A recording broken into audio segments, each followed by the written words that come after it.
Hi, welcome back on Do It Yourself channel. I'm going to show you how to enable the power saving mode in your Samsung Galaxy M15.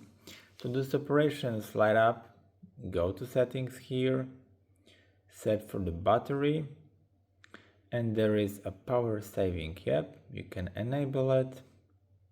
You can enter here to set up your own preference for the battery saving.